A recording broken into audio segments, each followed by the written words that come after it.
আসসালামু আলাইকুম। আরবিডি নিউজের সর্বশেষ আন্তর্জাতিক সংবাদে সবাইকে আমন্ত্রণ জানাচ্ছি। সঙ্গে আছি আমি রাজীব। প্রথমেই জেনে নেওয়া যাক কী থাকছে এখনকার সংবাদে। উইঘুর মুসলিমদের উপর আবারও চীনের নির্যাতন, দাস বানিয়েছে তাদেরকে চীন। 50তম বিজয় দিবস উদযাপন ভারতীয় সেনাবাহিনীর। ইরানের বিরুদ্ধে অসহযোগিতার অভিযোগ আনছে কানাডা। ডোনাল্ড ট্রাম্প ক্ষমতার অপব্যবহার করেছেন বলছেন জো বাইডেন। এবং সর্বশেষ থাকছে নিষেধাজ্ঞা চাপিয়েও তুরস্কের সঙ্গে আলোচনা চায় যুক্তরাষ্ট্র। এতক্ষণ প্রধান অংশগুলো শুনলেন, এখন বিস্তারিত। তবে তার আগে রিকোয়েস্ট থাকবে ভিডিওটিতে একটি লাইক দিয়ে সাথেই থাকুন। উইঘুর মুসলিমদের দাস বানিয়েছে চীন। চীনের জিনজিয়াং প্রদেশের উইঘুর মুসলিমদের বলপূর্বক দাসে পরিণত করার অভিযোগ উঠেছে চীনের বিরুদ্ধে। মার্কিন গবেষণা সংস্থা সেন্টার ফর গ্লোবাল পলিসি এর সাম্প্রতিক এক রিপোর্টে উঠে এসেছে এমন ভয়ঙ্কর তথ্য। যুক্তরাজ্যভিত্তিক সংবাদ মাধ্যম বিবিসিও এই প্রতিবেদনের সঙ্গে যুক্ত ছিল। এতে বলা হয়, জোর করে উইঘুর মুসলিমদের দিয়ে তুলো চাষ করছে চীনের ক্ষমতাসীন কমিউনিস্ট পার্টি। তবে বেইজিংয়ের পক্ষ থেকে এই প্রতিবেদনের বিষয়ে কোনো প্রতিক্রিয়া পাওয়া যায়নি। অন্যদিকে এই অভিযোগ সামনে আসার পর আঙ্গুল উঠেছে বিশ্বের প্রথম সারির কয়েকটি জুতো ও পোশাক প্রস্তুতকারক সংস্থার দিকেও। সেন্টার ফর গ্লোবাল পলিসি এর রিপোর্টে বলা হয়েছে, 2018 সালে 5,70,000 উইঘুর মুসলিমকে তুলো চাষে বাধ্য করা হয়েছিল। যে কায়দায় তাদের নির্দিষ্ট স্থানে নিয়ে যাওয়া হয়েছিল তা আধুনিক শ্রমিক অধিকারের বিরোধী। কার্যত দাসের মতো ব্যবহার করা হয়েছিল তাদের সঙ্গে। জিনজিয়াং প্রদেশের উইঘুর মুসলিমদের সঙ্গে চীন প্রশাসনের ব্যবহার নিয়ে দীর্ঘদিন ধরেই সরব বহু অধিকার রক্ষা সংস্থা। এই ইস্যুতে জাতিসংঘেও দফায় দফায় আন্তর্জাতিক সম্প্রদায়ের তোপের মুখে পড়েছে বেইজিং। সম্প্রতি জার্মানির নেতৃত্বে ইউরোপীয় ইউনিয়ন এই প্রসঙ্গে চীনের সমালোচনা করেছিল। তবে দাসত্বের বিষয়টি এই প্রথম সামনে এলো। জিনজিয়াং প্রদেশে গোটা বিশ্বের 20% তুলা উৎপাদন হয়। চীন ওই তুলা পৃথিবীর বিভিন্ন দেশে রপ্তানি করে। অ্যাডিডাস, নাইকে, গ্যাপের মতো সংস্থা জিনজিয়াং প্রদেশের তুলা কেনে। অধিকার সংগঠনগুলোর বক্তব্য, এই সংস্থাগুলো সব জেনেও চীন থেকে তুলা কেনে। অবিলম্বে এটি বন্ধ করা উচিত। মিউনিখে অবস্থিত উইঘুর মুসলিম কংগ্রেসের প্রেসিডেন্ট ঈসা জানিয়েছেন, জিনজিয়াং প্রদেশে উইঘুর মুসলিমদের উপর অত্যাচার, গণহত্যা নিয়ে আন্তর্জাতিক আদালতে আগেই মামলা করেছিলেন তারা। এবার দাসত্ব নিয়ে নতুন করে মামলা করা হবে। 50তম বিজয় দিবস উদযাপন ভারতীয় সেনাবাহিনীর। 1971 সালে মুক্তিযোদ্ধাদের সহযোগিতায় মিত্রশক্তি ছিল ভারত। তৎকালীন প্রধানমন্ত্রী ইন্দিরা গান্ধীর নির্দেশে ভারতীয় সেনাবাহিনীর অংশ নিয়েছিল এই মুক্তিযুদ্ধে। গঠিত হয়েছিল স্বাধীন বাংলাদেশ। টানা 9 মাসের মুক্তিযুদ্ধে দিতে হয়েছে অনেক প্রাণ। মুক্তিযোদ্ধাদের সঙ্গে শহীদ হয়েছিল ভারতীয় বীর সেনারাও। গঠিত হয় বাংলাদেশ।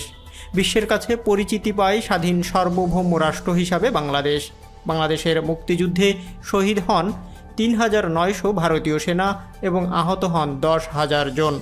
ফলে এই দিনটি বাংলাদেশের সঙ্গে যথাযোগ্য মর্যাদার সঙ্গে বুধবার অর্থাৎ 16ই ডিসেম্বর স্মরণ করলেন ভারতীয় সেনাবাহিনীও। ভারতের পরিপ্রেক্ষিতে দিবসটিকে বিশেষভাবে স্মরণ করে ভারতীয় সেনাবাহিনীর পূর্বাঞ্চলীয় শাখা তথা কলকাতা ফোর্ট উইলিয়াম। কারণ এখান থেকে ঢাকার দিকে এগিয়েছিল সেনা ও মুক্তিযোদ্ধাদের যুদ্ধের রসদ। এদিন সকালে ফোর্ট উইলিয়ামে ইস্ট গেটে অবস্থিত বিজয় সমারক শহীদ বেদিতে ফুল দেন ভারতীয় সেনাবাহিনী 3 বিভাগ, মুক্তিযোদ্ধা এবং বাংলাদেশ সেনাবাহিনী। দিবসটি উপলক্ষে ভারতীয় সেনাবাহিনীর অভ্যর্থনায় সোমবার অর্থাৎ 14ই ডিসেম্বর কলকাতায় এসেছেন 59 জন বাংলাদেশি, যার নেতৃত্বে আছেন সংসদ সদস্য মোহাম্মদ আলী আশরাফ। কলকাতায় এসেছেন 13 জন মুক্তিযোদ্ধা ও বাংলাদেশ সেনাবাহিনীর 6 কর্মকর্তা এবং তাদের পরিবারসহ 59 জনের টিম। ওই দিন সেনাবাহিনীর তরফে অতিথি অভ্যর্থনায় সোমবার স্বাগত বিজয় দিবস নামে একটি অনুষ্ঠানের আয়োজনও করা হয়েছিল। অনুষ্ঠানটি হয়েছিল ফোর্ট উইলিয়ামের গ্র্যান্ড ডাইলহৌস ব্যারিকের চত্বরে। ওই অতিথিদের স্বাগত জানান সেনাবাহিনীর পূর্বাঞ্চলীয় শাখার লেফটেন্যান্ট জেনারেল অনিল চৌহান ও পশ্চিমবঙ্গের রাজ্যপাল জগদীপ ধনখড়। ভারত বাংলাদেশের সম্প্রীতিসহ বিভিন্ন সাংস্কৃতিক অনুষ্ঠান আয়োজন করা হয় সেনাবাহিনীর তরফে। তবে মঙ্গলবার বিজয় দিবসে আলী আশরাফ শহীদ বেদিতে ফুল দেওয়ার পর বলেন, মুক্তিযুদ্ধে ভারতীয় সেনাবাহিনীর ভারতীয় নাগরিকদের অবদান ভোলার নয়। ভারতে 1 কোটি শরণার্থী রাষ্ট্রের পাশাপাশি 9 মাসের যুদ্ধে সেনাবাহিনীর অবদান আমরা মনে রেখেছি। ভারত সবসময় আমাদের মিত্র রাষ্ট্র। তার আগে শহীদ বেদিতে মালা দেন বাংলাদেশ সেনাবাহিনীর মেজর জেনারেল সাইনুল হক। সবশেষ শহীদ বেদিতে মালা দেন ভারতীয় সেনাবাহিনীর পূর্বাঞ্চলীয় শাখার লেফটেন্যান্ট জেনারেল বিজয়ন অনিল চৌহান এবং তিনি বলেন, 71-এর এই দিনে বিজয় হাসিল করে বাংলাদেশ তৈরি হয়। ভারতীয় সেনাবাহিনীর সহযোগিতায় মুক্তিযুদ্ধের এই দিনে 93,000 পাকিস্তান সেনা অস্ত্রশস্ত্র নিয়ে আত্মসমর্পণ করে।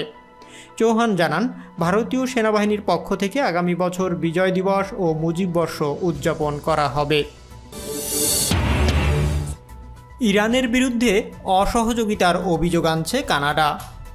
ইসলামী প্রজাতন্ত্র ইরানের সেনাবাহিনীর গোলায় ইউক্রেনের বিমান বিধ্বস্ত হওয়ার ঘটনা তদন্তে দেশটির কোনো ধরনের সহযোগিতা করছে না বলে অভিযোগ করেছে কানাডা। মঙ্গলবার কানাডার তদন্ত কমিটি 79 পৃষ্ঠার তদন্ত রিপোর্ট দেশটির কর্তৃপক্ষের কাছে জমা দিয়েছে। মধ্যপ্রাচ্য ভিত্তিক মিডিয়া আরব নিউজে প্রকাশিত খবরে বলা হয়, আমেরিকার সঙ্গে উত্তেজনায় ইরান ওই বিমানে গোলা নিক্ষেপ করে। এতে বিমানের সব যাত্রী নিহত হন। ওই ঘটনার তদন্তে ইরান সহযোগিতা করছে না বলে কানাডার তদন্ত কমিটি অভিযোগ করেছে। ইউক্রেন ইন্টারন্যাশনাল এয়ারলাইন্সের বোয়িং 737 বিমানটি তেহরান থেকে কিয়েভ যাচ্ছিল। শত্রুপক্ষের বিমান মনে করে ভুলবশত ওই যাত্রীবাহী বিমানটিতেই হামলা করে বলে দুঃখ প্রকাশ করে ইরানের রেভলিউশনারি গার্ড। বিমানটির বেশিরভাগ যাত্রী ছিল কানাডার।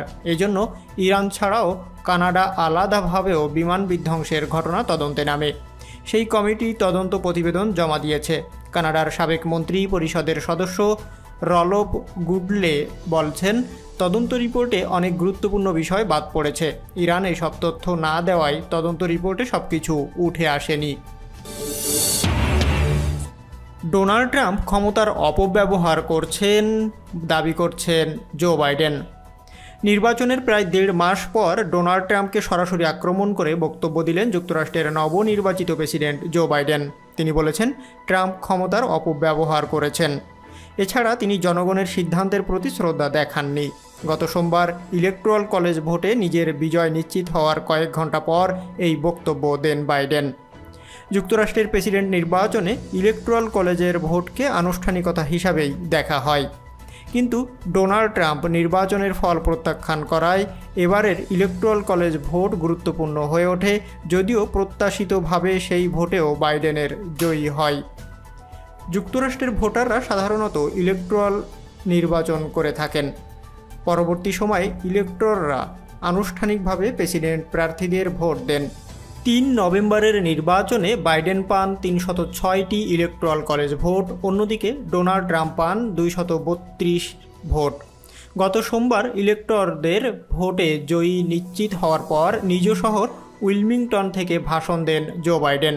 তিনি বলেন, যুক্তরাষ্ট্রের গণতন্ত্র নিজের প্রত্যাবর্তন নিশ্চিত করেছে। ট্রাম্পের উদ্দেশ্যে বাইডেন বলেন, প্রেসিডেন্ট ও তার মিত্ররা জনগণের ইচ্ছাকে প্রত্যাখ্যান করেছে।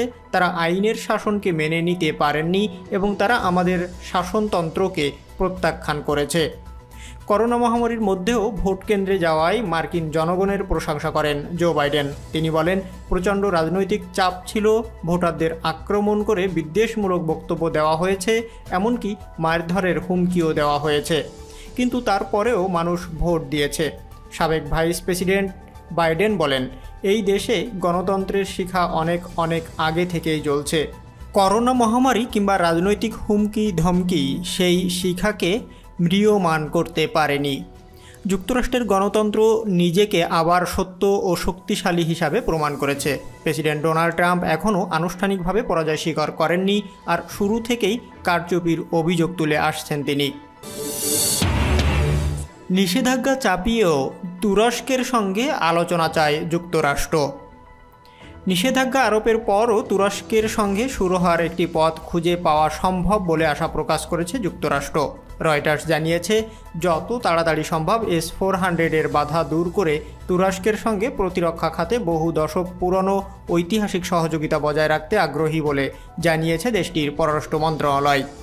মার্কিন পররাষ্ট্রমন্ত্রী মাইক পম্পেও বলেছেন, যুক্তরাষ্ট্রের সঙ্গে সমন্বয়ের মধ্য দিয়ে আমি তুরস্ককে অবিলম্বে S-400 সমস্যা সমাধানের আহ্বান জানাচ্ছি। তিনি বলেন, যুক্তরাষ্ট্র তুরস্কের সর্বোচ্চ নেতৃবৃন্দকে একাধিকবার পরিষ্কার করে জানিয়েছে তারা S-400 সিস্টেম কিনলে তা যুক্তরাষ্ট্রের সেনা সদস্য ও সামরিক প্রযুক্তির নিরাপত্তার জন্য চিন্তার কারণ হবে। তারপরও তুরস্ক S-400 কেনার পথে এগিয়েছে এবং এই ব্যবস্থার পরীক্ষাও চালিয়েছে। অথচ তুরস্কের সামনে বিকল্প ব্যবস্থাও ছিল। এদিকে আন্তর্জাতিক নিরাপত্তা ও অস্ত্র বিস্তার রোধ বিষয়ক সহকারী পররাষ্ট্র কর্মকর্তা ক্রিস্টোফার ফোর্ড সাংবাদিকদের বলেছেন, তুরস্কের সিদ্ধান্তের কারণে তাদের উপর নিষেধাজ্ঞা আরোপ করা ছাড়া যুক্তরাষ্ট্রের হাতে আর কোনো বিকল্প ছিল না। তিনি বলেন, আমরা আশা করি তুরস্ক সরকার এই সমস্যার একটি সমাধানের পথ খুঁজে বের করার চেষ্টায় যুক্তরাষ্ট্রের সঙ্গে আলোচনায় বসতে আগ্রহী হবে। রাশিয়ার কাছ থেকে আকাশ প্রতিরক্ষা ব্যবস্থা S-400 কেনার কারণে ন্যাটো মিত্র তুরস্কের বিরুদ্ধে নিষেধাজ্ঞা দিয়েছে যুক্তরাষ্ট্র। সোমবার আঙ্কারার বিরুদ্ধে নিষেধাজ্ঞা আরোপ করেছে ওয়াশিংটন। বলছে, প্রেসিডেন্সি অফ ডিফেন্স ইন্ডাস্ট্রিজ সব মার্কিন রপ্তানি লাইসেন্স নিষিদ্ধ করা হয়েছে এবং সংস্থাটির প্রেসিডেন্ট যে কোনো ভিসা প্রত্যাখ্যান করা হবে। গত বছর তুরস্ককে প্রতিরক্ষা ব্যবস্থা S-400 হস্তান্তর করেছে রাশিয়া, যদিও যুক্তরাষ্ট্রের তরফে হুঁশিয়ারি করে দেওয়া হয়েছিল যে ন্যাটো জোটে তুরস্কের সদস্য পদের সঙ্গে এটি যায় না। তুরস্কের পররাষ্ট্রমন্ত্রী বলেন, অন্যায়ভাবে এই নিষেধাজ্ঞা চাপিয়ে দেওয়া হয়েছে।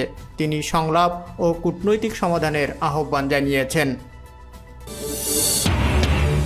ভিডিওটি যদি ভালো লাগে অবশ্যই লাইক করবেন এবং কমেন্টস করে জানিয়ে দিবেন এই সকল বিষয়ের উপর আপনার মূল্যবান মতামত। আর অবশ্যই আপনার পরিবার ও বন্ধুবান্ধবের ভিতর ভিডিওটি শেয়ার করে দেবেন। আল্লাহ হাফেজ।